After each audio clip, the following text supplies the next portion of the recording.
Bonjour tout le monde, me voici aujourd'hui pour une nouvelle vidéo favori du moment. C'est plutôt la période, on va dire, printemps-été que je vais vous présenter ici. On a à la fois des jeux de société, on a de la vaisselle, on a des plantes, on a des trucs un petit peu gourmands. Bref, on a pas mal de petites choses que je vais commencer à vous présenter tout de suite. C'est un genre de vidéo que j'aime beaucoup mais que j'arrive assez peu à tenir sur le long terme. C'est vrai que je fais finalement des vidéos favoris très peu souvent alors que j'aime bien pourtant à la fois en regarder et en tourner parce que ça permet de vous montrer des petites choses que je ne vous aurais pas montré dans une autre vidéo et de vous parler d'autre chose que d'écriture ou de lecture finalement. On commence avec l'un de mes plus gros coups de cœur de ces derniers temps. Il s'agit d'un parfum. J'ai eu le même parfum pendant de très nombreuses années, que jusqu'à l'année dernière j'avais le même parfum depuis mes 15-16 ans je crois, et j'en ai 32. J'avais plus ou moins changé, même si j'étais revenue un petit peu à mon premier parfum. Donc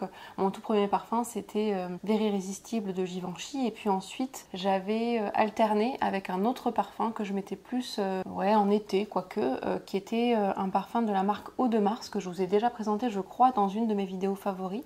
C'était le parfum Divinisis. Et puis au moment où je suis arrivée à court de parfum, je suis allée en parfumerie et puis je suis tombée sur celui-ci, et en fait j'ai eu comme on va dire comme une sorte de révélation.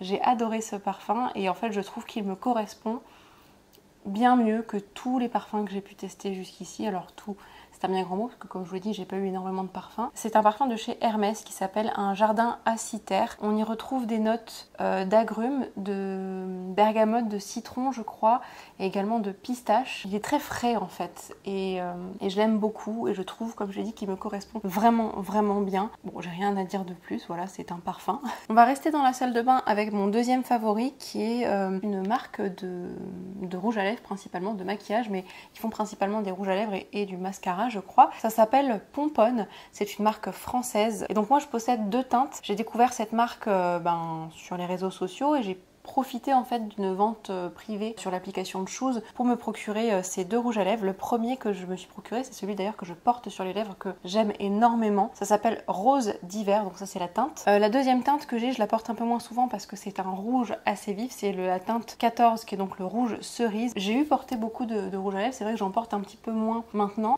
mais quand je décide d'en mettre, c'est vrai que j'aime bien me tourner vers la marque Pomponne, du coup vers mes rouges à lèvres Pomponne, parce qu'ils sont hyper agréables à porter, parce qu'ils ont une solution en fait hydratante à l'intérieur qui fait qu'on a l'impression simplement de porter un baume à lèvres. Donc c'est plutôt agréable. Ils sont quand même très pigmentés, ils tiennent pas forcément aussi bien que des rouges à lèvres un peu waterproof ou des rouges à lèvres mat, mais ça fait largement l'affaire. Il suffit d'en remettre un petit peu après avoir mangé, puis c'est tout. Le prochain favori, je ne l'ai pas avec moi en physique parce que je l'ai terminé et je l'ai jeté, j'ai jeté le packaging depuis longtemps. Il s'agit donc d'un après-shampoing de la marque Les Secrets de Loli. Alors c'est vrai qu'à la base, Les Secrets de Loli, quand j'ai commencé, quand je me suis procuré mes premiers produits de la marque, j'ai pas tout de suite accroché parce que j'avais du mal un peu à l'utiliser. Je trouvais qu'il rendait assez mal sur mes cheveux, que ça rendait mes cheveux un peu poisseux, etc. Puis j'ai appris au fur et à mesure à doser un petit peu les produits, à mieux les utiliser sur mes cheveux, et depuis je suis complètement fan de cette marque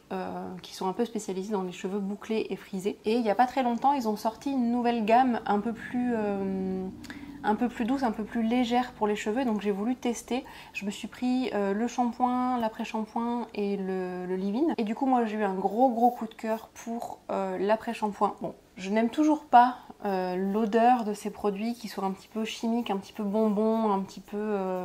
ouais, il y a un petit côté que je n'aime pas vraiment dans le parfum en fait de ces produits, mais pour le coup ça reste pas non plus trop longtemps sur les cheveux. Et en plus de ça, moi ce que je recherche surtout c'est l'efficacité. Pour le coup ils sont très efficaces, l'après-shampoing est très agréable à utiliser, il permet de démêler les cheveux vraiment super bien, donc c'est tout ce que je recherche parce que moi j'ai tendance à faire beaucoup de nœuds. Voilà, mes cheveux s'en mêlent très rapidement, même après les avoir coiffés, j'ai déjà beaucoup de nœuds. Donc ça aide quand on a un après-shampoing qui permet de rendre le coiffage un peu plus agréable, disons. Et j'attends de passer commande, du coup, ma prochaine commande. Moi je commande sur le site La Belle Boucle, mais après vous pouvez les trouver ailleurs, hein, Les Secrets de Loli. Mais c'est sûr que je reprendrai cet après-shampoing parce qu'il est incroyable. On reste dans la période estivale avec un favori qui est donc un maillot de bain Alors là, vous n'allez pas le voir parce qu'il est noir et que je suis moi-même habillée en noir aujourd'hui.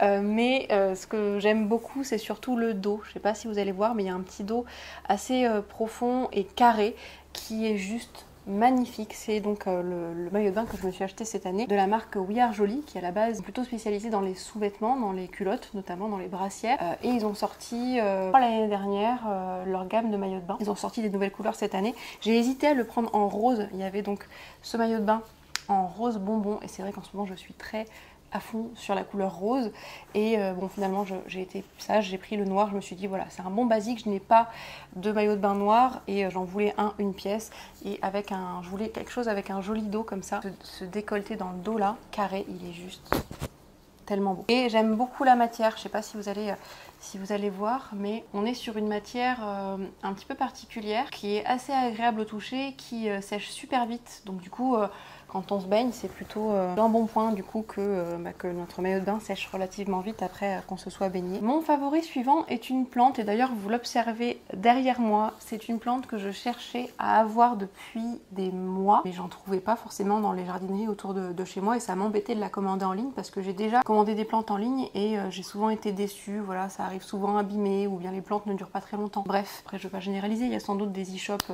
très bien, mais c'est vrai que j'ai tendance à préférer aller en jardinerie pour me procurer mes plantes. Et en fait je suis tombée totalement par hasard sur ce joli philodendron Birkin qui est juste magnifique. J'aime énormément ces feuilles qui sont à la fois vert clair, liserées de blanc, ou parfois un peu plus foncées aussi. Elle est assez facile d'entretien, écoutez, pour l'instant elle a l'air de faire des nouvelles pousses, et elle a l'air de se plaire dans mon nouvel appartement. En tout cas je suis très contente d'être tombée dessus en jardinerie. Les deux prochains favoris vont ensemble. Je vais commencer justement par des tasses. Alors je pense que ces tasses là vous les connaissez bien, hein, ils sont assez populaires sur YouTube, sur Instagram, hein. Vous connaissez peut-être leur créatrice. Je parle bien sûr des mugs de Caro from Woodland. Alors moi du coup je possède celui-ci, donc qui est le mug d'automne de l'année dernière je crois, ou l'année d'avant, parce qu'elle vient d'en sortir un nouveau qui est très beau également, qui est plus d'inspiration je crois Gilmore Girl. Alors moi je regarde pas vraiment Gilmore Girl, mais c'est vrai qu'il est néanmoins très joli. C'est vrai que je m'en sers très souvent, même oui en été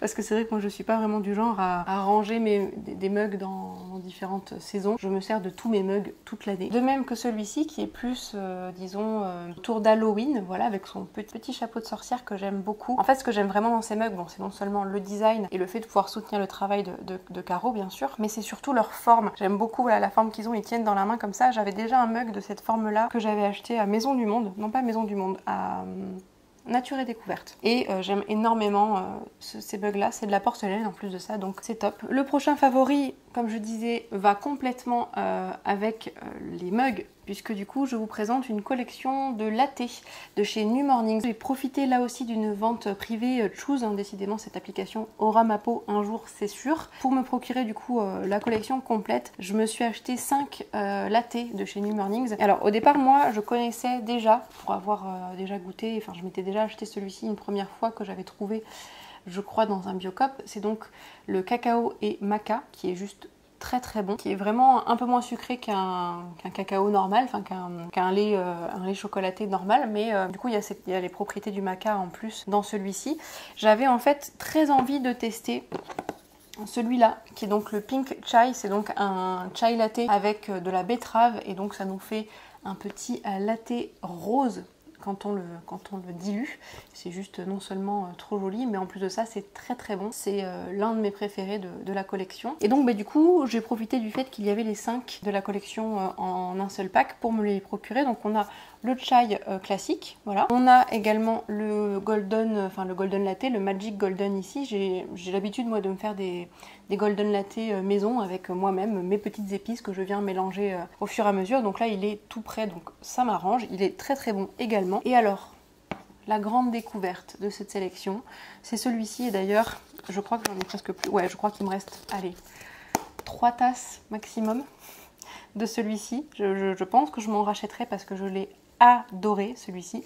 C'est le Moon Milk. C'est un latte réconfortant, doux. On a juste l'impression de boire un nuage. Voilà, clairement, quand on boit le Moon Milk, c'est difficile à dire, Ouais, c'est à la vanille, au ashwagandha et au reishi, voilà, qui sont des plantes médicinales. C'est censé soulager le stress, l'anxiété, améliorer le sommeil, etc. Bon, moi clairement je le bois pour le goût principalement. Après tout le reste c'est bonus bien évidemment. Mais comme j'ai dit, voilà, c'est un nuage, clairement.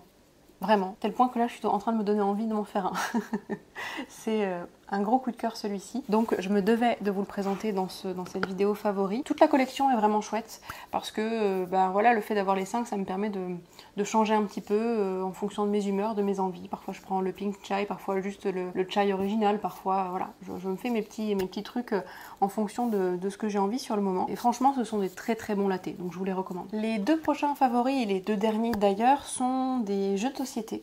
J'aime énormément les jeux de société, je vous en ai déjà présenté dans des vidéos favoris je crois, et c'est vrai que du coup mon copain aime beaucoup également les jeux de société, donc on en découvre énormément. J'avais envie de vous en présenter 2, même si j'ai dû faire un choix parce qu'il y en a plein que j'ai adoré ces derniers temps, mais j'ai choisi on va dire mes 2 préférés parmi ceux que j'ai pu découvrir. Ce sont tous les 2 des gros jeux qu'on joue entre 2 et 4 personnes. Chaque partie de ces jeux dure en moyenne 45 minutes. Parfois plus, parfois moins, c'est rare, mais au moins 45 minutes. Le premier, c'est un immense coup de cœur.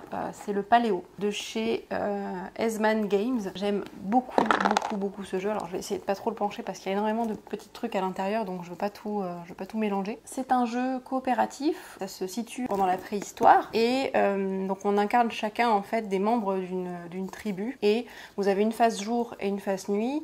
Et donc on a des missions à chaque fois à résoudre pendant la phase jour pour qu'on puisse donc survivre à la nuit. Donc parfois il faut aller chercher de quoi allumer un feu, parfois il faut aller chercher de la nourriture pour nourrir suffisamment de monde. Enfin bref, il y a plein de petites missions comme ça tout au long de la phase jour et l'idée c'est d'essayer de survivre en fait à chaque mission. Et en fait, vu qu'à chaque fois on coupe 2 paquets de cartes différents, mais en fait les combinaisons sont assez, alors peut-être pas infinies, mais elles sont nombreuses en tout cas, et donc du coup chaque partie est différente. C'est assez compliqué d'ailleurs, ça nous est arrivé plusieurs fois de recommencer une même combinaison, en galérant en fait à chaque fois, parfois on rate, hein, voilà, c'est pas toujours évident de gagner au jeu coopératif. C'est en plus de ça un jeu qui est très très beau, alors vous voyez sans doute à la couverture, enfin au packaging, moi j'aime beaucoup le design de ce jeu, donc ça n'enlève en rien voilà, au plaisir que j'ai à y jouer. Et je sais qu'il y a une extension qui est sortie, alors c'est vrai qu'il nous reste beaucoup de quêtes encore à faire, donc on va pas s'acheter l'extension tout de suite, mais c'est prévu, voilà. On aime tellement ce jeu que clairement un jour l'extension fera partie de notre collection, c'est sûr et certain. Le deuxième jeu, je l'ai découvert du coup pareil avec mon amoureux, donc ça s'appelle Living Forest. Pas vraiment un jeu de coop, même si il y a un petit côté coop, mais c'est surtout un deck building en fait. Vous avez le but du jeu, c'est donc on incarne un esprit de la forêt et en fait vous avez la forêt qui est en train de brûler et l'idée c'est d'essayer avec vos moyens à vous de sauver cette forêt.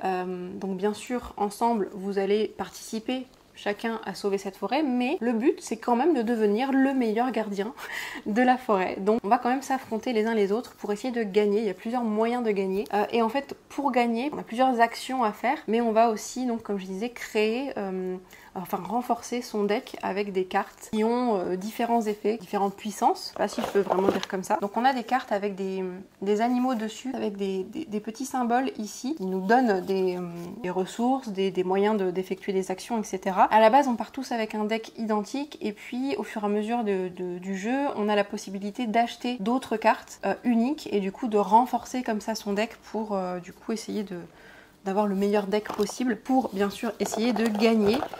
Alors je résume je pense très très mal le jeu, mais en tout cas c'est un jeu qui est également très beau, qui en plus de ça n'est pas si difficile à comprendre. Une fois qu'on a bien saisi les règles etc, ça se lance vite, on arrive bien à se projeter dedans, donc c'est pas très compliqué à mettre en place. Franchement c'est un jeu que j'aime beaucoup, on n'y a pas joué depuis un petit moment d'ailleurs, donc là aussi ça me donne envie de refaire une partie. Voilà pour cette vidéo favori, j'espère que ça vous a plu. N'hésitez pas à me dire quels sont vos favoris de ces derniers mois, ça me rend curieuse. Je vous retrouve donc dans les commentaires, je vous fais très gros bisous et à bientôt, bye.